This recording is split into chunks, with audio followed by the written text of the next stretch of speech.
Going on, guys? Bravos Behavioral Health Clinic, group session, season 8, episode 5, barn burner of an episode, literally. um, here again, I'm your host, Tom McQuaid. I'm here with my boy, Nicholas Davis, a.k.a. Ned Darvis. Hey, what's up? All right. I got to take the stage real quick, Nick, if you don't mind. If I could get some things off my chest. I am in mourning. I'm wearing black, as you can see, because I am in mourning. I lost my beloved Cersei. I kind of knew it. Everybody kind of knew it anyway. But I loved her. I loved her character. Loved the whole Lannisters, all of them. And she's gone. And a lot of people were complaining about her death. And I just don't think you're paying attention. If you don't like the way Cersei and Jaime both died, I really don't think you're paying attention to the show because it's poetic, man. It was the most poetic, beautiful death ever, man. They got to be together, right? They died in each other's arms. They were their soulmates and true loves. And if you listen to the beginning or during the show, this episode, Cuba Qyburn was trying to get her to retreat, and she says the Red Keep has never fell, and it's not going to fall today. Well, not only did it fell on top of her head, and the poetic justice of her being in the tomb of the dragons, which is basically a trophy room for the Lannisters because that's how they came to power, because they did away with the Targaryens, and now the Targaryen is knocking the keep down onto them and killing them both. I mean, it's poetic death as it comes. It's beautiful, if you ask me. It's a perfect death. So that and Varys. So I'll get to the Varys death in a second. But all of you people, you're all complacent. All of you. You all wanted these dragons. All of you. You all wanted them for years and years and years. You wanted these dragons. You wanted these dragons. They did what their dragons do. What do you think was going to happen? I mean, seriously. Oh, she's not going to burn the city. Well, you seen before they chained them up because they couldn't control them, right? So what did you think was going to happen? I mean, what do you think the outcome of having dragons amongst men is? It's death. It's death and destruction. That's all it is. And, apples don't fall from the tree. They woke the dragon. Well, the dragon's woke now, and she just fucking toasted the whole city. And all of you are fucking complacent. Every single person that rooted for the Targaryens and Jon Snow are complacent. This is all on you. I don't want to hear that bullshit that, it's on Cersei's hands too. No, it ain't. She tried to protect her people. And yes, use them as a shield, but hey, she didn't make her pull the trigger. She didn't make her go fucking crazy. All right, but let's not jump too far ahead. But I am in mourning. Rest in peace, Jaime. Rest in peace, Cersei. All right, let's start at the beginning. All right. Lord Varys is he's writing a letter. He's doing, what he does. That's his character. He's the spy. He goes and tells everybody about everything. And I think he had a great line. He said to the little girl, "What do I always tell you?" He says, "The greater the risk, the greater the reward."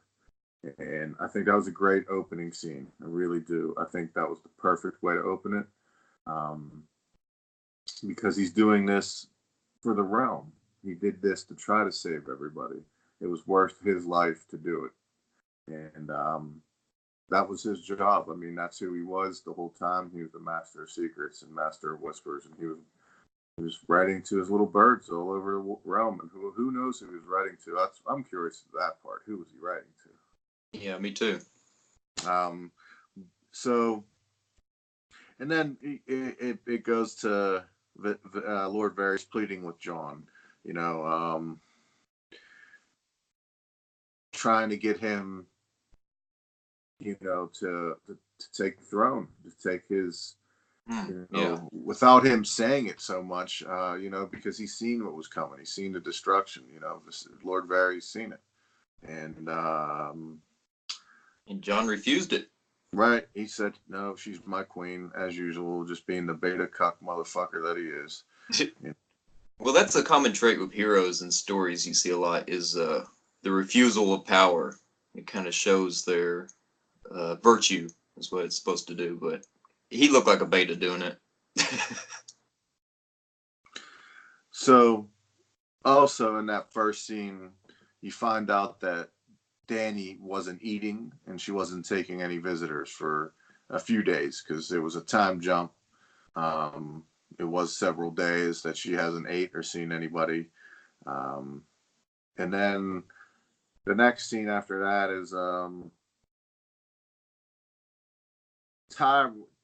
It's Danny and Tyron and or Tyrion, Mm. and that's whenever she says someone's betrayed me, and he said yes, and it was I have something to tell you. Someone's betrayed me. Yes, it was. She said it's Jon Snow, and he looked confused because he said no, it was Lord Varys, and she knew, the whole thing. Jon told Sansa, Sansa told you, you told Varys. I mean, um, and you spoke on that earlier. You want to bring up that point about? Yeah, yeah. I thought it was interesting that she knew the whole line of where the secret traveled from, and she immediately suspected Sansa. I'm gonna try not to say Sanser because I know it triggers people. Don't get triggered, folks. I've been saying it for 8 seasons. It's gonna be a hard habit. So she knows Sansa is not wanting her. She's So I'm thinking in the next episode she's gonna have 3 targets. I think it's gonna be Sanser. It's gonna be the the little man. I almost said midget. I can't believe that. Tyrion and probably Davos because Davos was part of the conspiracy, and he's he'd even kill a guy that goes under the radar because he's a smuggler. It fits him. But Right, he helped bring that boat to the secret landing there at the Red Keep that Jamie and them are going to escape on. right.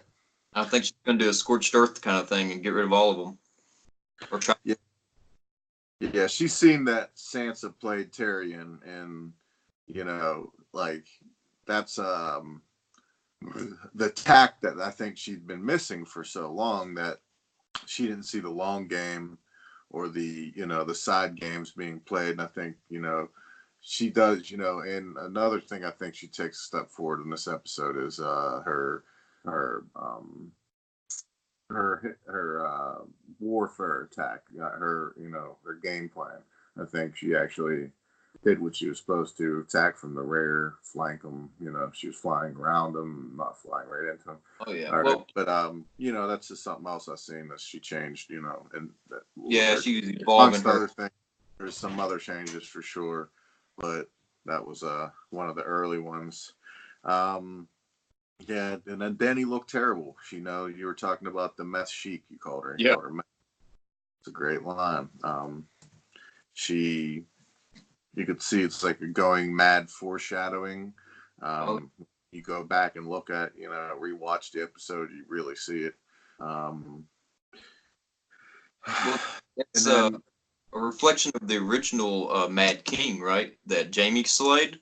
right, Same thing. He shut himself in because his son Rhaegar got killed at the Trident. So he's like, I got spies all over this fucking bitch, and he shut himself in, and he was suspicious of folks and burning them. And there's a lot of parallels between what he did and what Daenerys is doing now. yeah, absolutely, absolutely. Um, so then it goes to Varys. Lord Varys is writing another note, and he starts to hear the footsteps. He instantly burns the note, takes his rings off because he knows exactly what's going down. And Grey Worm shows up with the iron bracelets, and takes them off. And I heard someone else complain that he went too fast, but he went doing exactly what he does. He's a spy. That's what he does. He's a spy. That's the perfect way for him to go. He's not going to go out in a battle. He's not going to go out. He's going to be, huddled up with all the women and everything. So like, he's not. How else are you going to kill him off? So I think it was a perfect death for him, and I think that was the first of the great scenes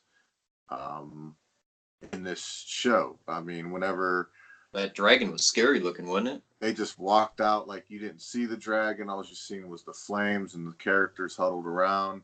And you had that moment with him and Tyrion, and it was pretty heartfelt. You know, you could tell they actually had they've cared for each other. And then the dragon appears, right? And you're just like, Ooh. what? I was just like, I couldn't, you know what I mean? I was freaking out, man. It was awesome.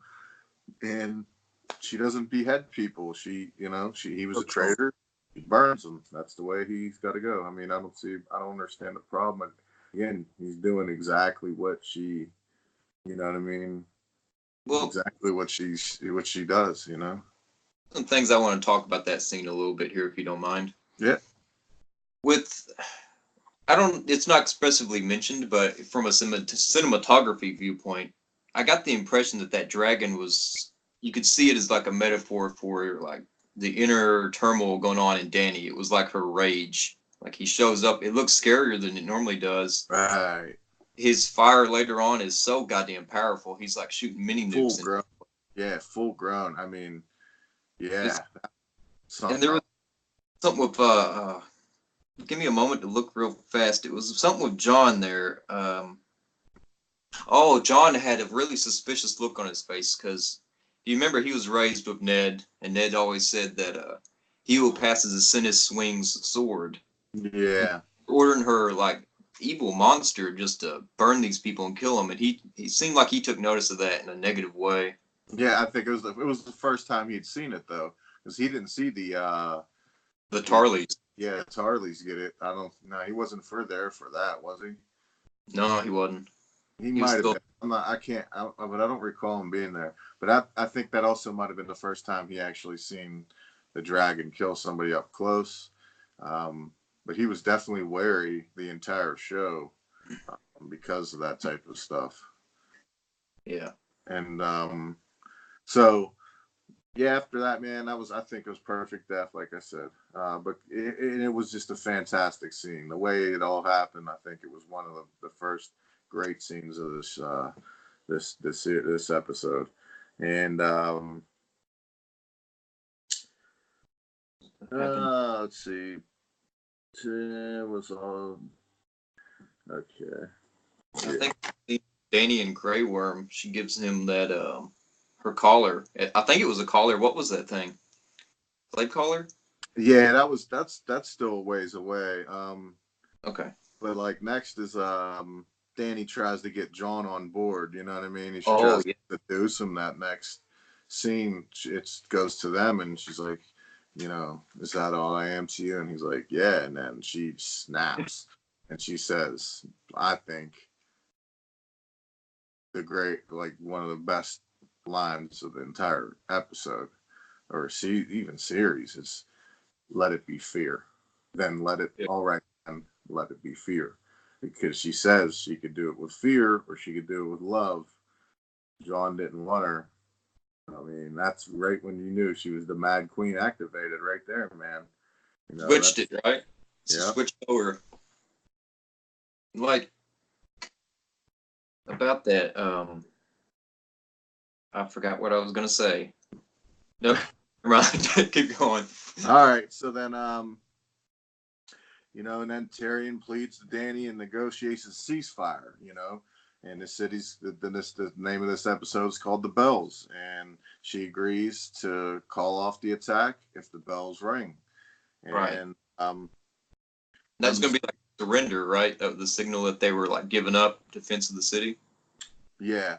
And then after that, it jumps Tyrion releasing Jaime. You knew that was coming. That was a great heartfelt moment between them. And the roles were really reversed because he, not too long ago, Jaime just released Tyrion, I mean, I do the same for my brother, so I get it. Yeah, that was a good. That was like the last time they both knew it. You could tell that would be the last time they'd see each other. Right. So that was handled very well. Yeah, and he tells them, it's a great goodbye, and he tells them that, take her through the Red Keep down the basements and out to the boat where Davos actually had a boat ready for him. And you know, he says like he knows then everything she does is for her children, that she was not gonna give up. You know what I mean? She was not gonna give up. So you know, and Tyrion said, I think another really great quote from this episode is, "You're the only one that didn't treat me like a monster." You know, and Oh, he's the only he survived his childhood, and you know, you really seen the love between them two, and you've always seen it, and so you know, um, so going on to where are we at now? Sorry, my son just fucking pissed me off real quick. oh yeah. Uh, Well, then it goes into King's Landing. Okay, so now we're at King's Landing, and great shot coming into King's Landing. Got the bell tower that's panning out to the Iron Fleet over the Blackwater Bay. Just beautiful shot. You know, that's one of them. There's a lot of great cinematography shots in this episode. A lot. yeah. You could see they put a lot of money into this episode. They really, really did. And See the panic ensues. a lot better. You see Arya and the Hound. They make it in. The gates shut right as they make it in, Indiana Jones style. And then, boom, Jamie doesn't make it in. So he has to go the side route. Then you got the Golden Company outside the gates. And, you know, Terry and John and Davos are standing there outside there with their troops outside the walls. And he says again, if the bells ring, call off your men. Cersei goes to her balcony window and her keep. Panic is happening like crazy. Um, and then you just hear,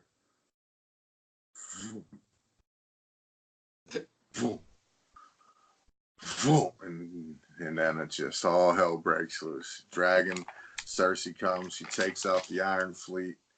Or not Cersei, excuse me. Daenerys comes and takes out the Iron Fleet. He's just destroying all them motherfuckers.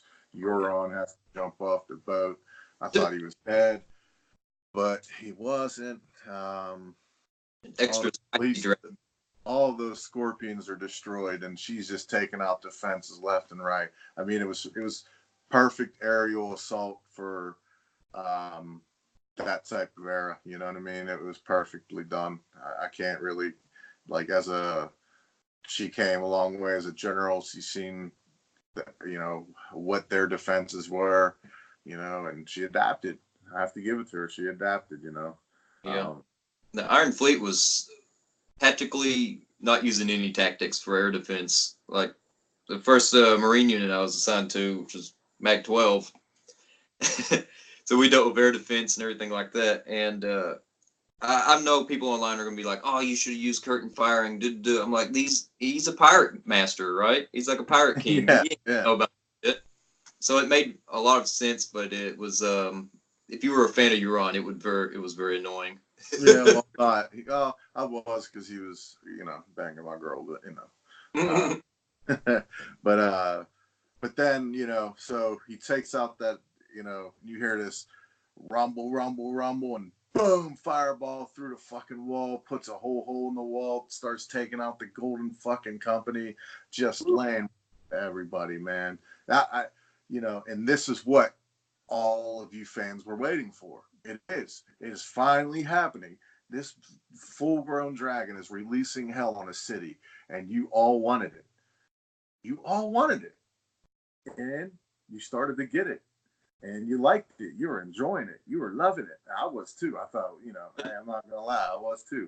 It was amazing. It really is. I mean, I'm a fan. You know, I play like I'm, you know, Cersei, but I mean, the show's just great. I don't know if people understand how addicted to this fucking show I am, but I've watched it many times. I've already watched this episode twice, and I'll probably at least 2 more times in my life, maybe 3, watch it. And then, yeah, you're right. That was the scene. I must have messed up. I don't think I wrote that down I thought I did about the caller. But yeah, that's when, you know, Grey Worm charges. Everybody starts to charge. and Cersei's just looking, not blinking, man, just sitting there stoic, not blinking, watching all of her defenses get fucking destroyed. And she says, and then that's when they say to her, there is no, iron fleet. There is no defenses. They're all on fire. And she says, my keep has never fallen. It won't fall. The Red Keep has never fallen. It won't fall today. And that was just one of those wild moments. I almost knew what was going to happen. I knew she was going to die in that Red Keep and it was going to collapse. I just didn't know it was going to be the way it did. And there's a standoff happening between the Lannister army and Jon and all of his people, and the Lannisters dropped their weapons.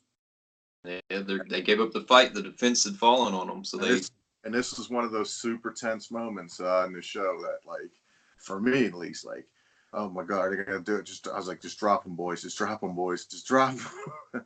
And they drop them, and I'm like, okay. And I'm like, they keep handing the bells and showing Tyrion, showing the bells and showing, Jon and showing the bells. I'm like, Jesus Christ, ring the bells, ring the bells.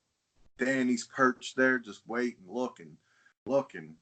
Bells go off. I jump for joy. I'm, whoa, yes. Yeah. I mean, I was literally, they did it. It's over. You know what I mean? Yeah. And I thought we'd get like some wrap up and shit. Nope. The war crimes begin. Nope. The war crimes begin. She went from queen and mother of dragons and breaker of chains to FBI's most wanted terrorist. Hiroshima, man, to Jews and Auschwitz. She just ashed everybody, man. She just the whole city. I mean, back and forth. I mean, it was tremendous to watch, like cinematography and the shock value. I mean, I was just blown away when it was happening. I couldn't even believe it. Like, it really like a war movie. It turned into a war movie. Actually, I wrote, oh man, that was close. Bells ring. Thank God. Oh man, that was close. Wait, what? No. Hey, wait. Oh my God, you fucking bitch. Back on. Grey Worm goes full psycho. That's when Grey Worm went action movie hero. And like that fight scene was one of the best battles I'd ever seen too. He just started cutting through them up, man. I mean, well, they had no defense. They dropped all their swords. They slaughtered innocents. Yep. At that point, yep. And that's another thing I forgot to write down. But yeah, you're right. They dropped their swords, man. I mean, I'm sure some of them got the chance to pick them back up, but yeah, you did. The first 5 rows didn't. Like what followed after that scene where with Jon is showing Jon going through it, and he's like, "What the fuck's going on?" And the sound drops out where you can see that Jon is starting entering some type of shell shock. Yeah. And I wanted to comment on that because up to this point, every combat thing that Jon has done from the Night's Watch to now was to protect the defenseless. Right. And now he was attacking, he's part of a force that was attacking civilians, attacking unarmed guys. And I think it wasn't shell shock from combat, but it was shell shock from, it was a morality shock. He was doing something that was polar opposite of what his morale has been up to this point. You could just tell, like, he even stopped that one guy from being a raper. That was his own dude. Yeah, and that was even in the face of all that, he still, was still trying to hold on to his decency and his honor. And like you said, and perfectly in the post, they made Johnny Cocaine a war criminal. I mean, yeah, it's perfectly said. She made him a war criminal. She made him be something he wasn't. How many people all right, let's just keep going. We'll get to the what's gonna happen next in a little bit, because all right, then the city starts to burn, big time. Cersei smiles. She just smiles because she knows she won. Even if she lost, she won. Oh yeah. There's no way that she'll ever be a ruler now because she just destroyed a whole city. She's she won. So, Cersei still won. You guys don't understand it. She won. So then it goes to Euron and Jaime, which is he's back. It kind of, I don't know, kind of bullshit. And but I do get joy that he says, "I'm the guy that killed Jaime Lannister," right before he dies, and he doesn't. He's a maniac guy. He doesn't, because he was technically still alive whenever it collapsed, so he didn't kill. Actually, we don't even know. Cersei still might be alive. Same with fucking Mountain. We don't know. Which takes us to the Clegane Bull, the moment everybody was waiting for. Ladies and gentlemen, the Hound versus the Mountain. I mean, it was everything I wanted. It was everything I wanted. I couldn't have asked for anything more. Maybe the Hound can live, but nobody's gonna live. I mean, you can't. This is the Game of Thrones, man. Nobody really lives. So, but the next greatest shot, I think, man. Well, before that, the Hound makes Arya go away. He says, "If you come with me, you die." And I was actually watching the wrap up. I'll get to that in a second, but about Arya escaping the city, and I was something I was thinking about, and they kind of confirmed it in the making of. I just happened to see it after the second time I viewed it. It was like on the back end of it. So the Clegane Bull, Cersei just like, at first Claiborne, says, "Stay by my side." He doesn't obey. Clegane like, "Hey," and he just grabs him, poof, just ragdolls him, fell out, smashes his head like a fucking nothing, which was great. And then, then that shot, Cersei leaves, and they're both standing there on those steps, and everything's burning around them, and fire and destruction happening, and the fucking dragon just flies by, buzzes by. I mean, that was true. That was one of those shots that I wanted as a fucking screensaver. Just them two go down. You see his face. You get to see the mountain and how nasty he is, and what like a baby face, a big old fat baby face. Yeah, it was kind of weird, wasn't it? Yeah. It kind of looked like Hank from Breaking Bad. I don't know why it made me think that, but anyway, but he was just that monster. He's stabbing him like crazy. He just couldn't kill him. And then the Hound, faces his fear of fire, and he wants to kill his brother so much he just, Urlachers him through the fucking wall and down in fiery depths of hell below. And I mean, that was just a tremendous fight, man. That was one of those moments where, it was written well. I mean, it really, really was. So, go ahead.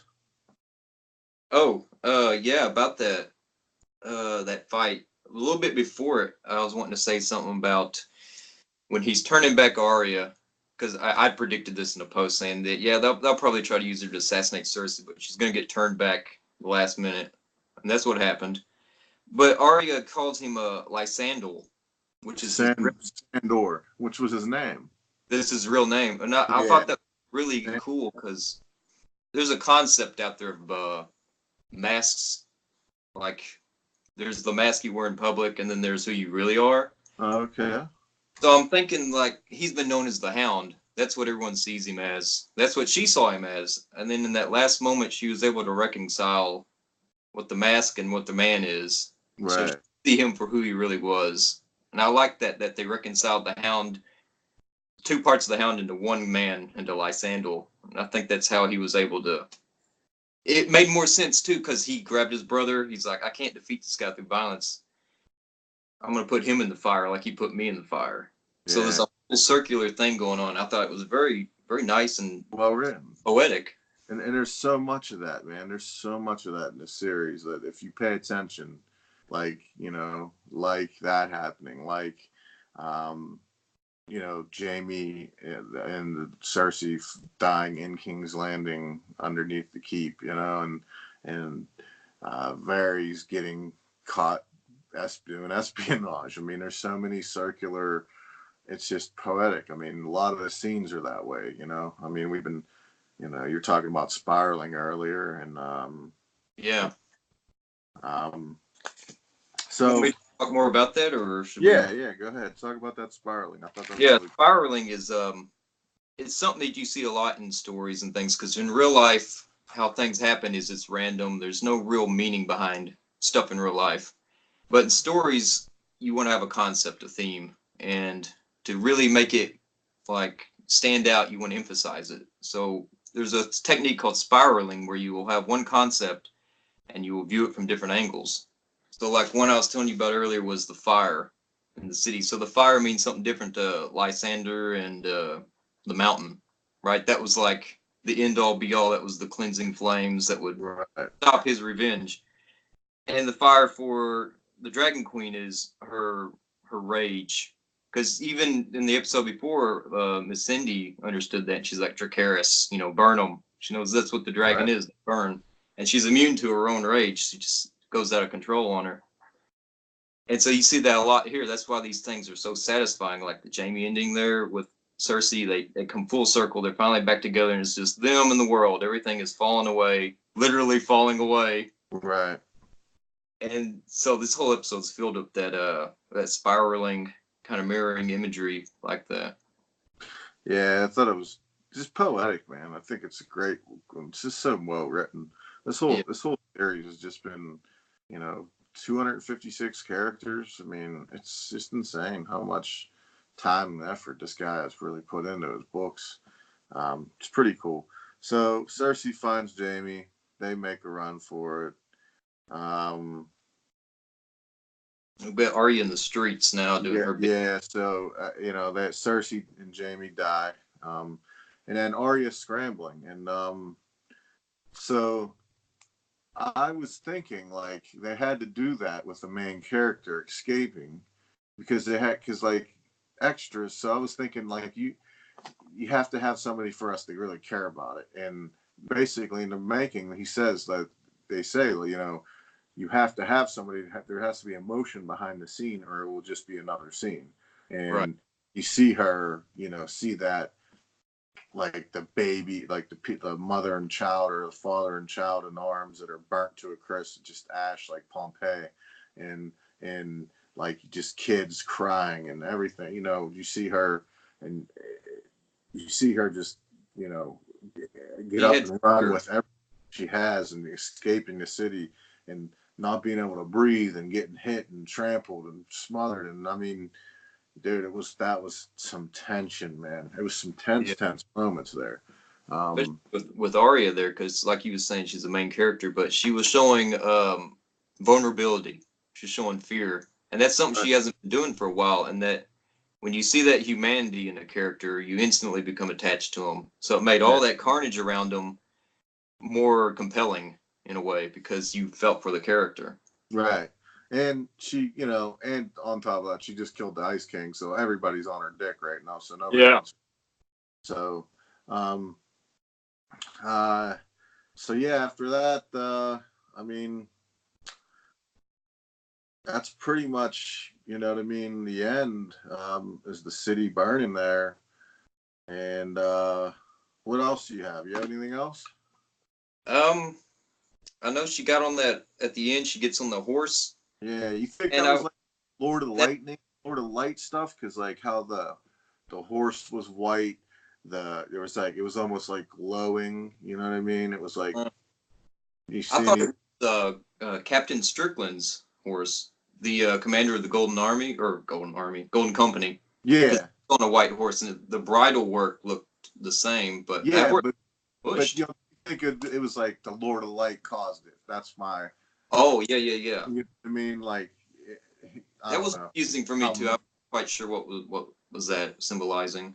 There was definitely symbolism. That's what I was picking up was that. Yeah. So, characters we know made it were Arya, Jon, Daenerys, Grey Worm. Uh, who else am I missing? Sansa, because she didn't even show up. Davos, I'm pretty sure he survived. And because really, you can only count people out that you really seen die. Um, But I just think it was one of those episodes that was just over the top, man. It was so good. And like, where do you go from here? I mean, I don't know, because like, how do you kill Danny? Because she has a dragon. Like, how do you kill her? Like, she has a dragon. You know what I She mean? got Grey Worm too. You have to take out Grey Worm and the dragon to get to her. Right. And that's just, I mean, I don't know, man. So it looks like ISIS is leading the charge here, and But they got Bran. He can sort of predict the future or something. I thought he could pass.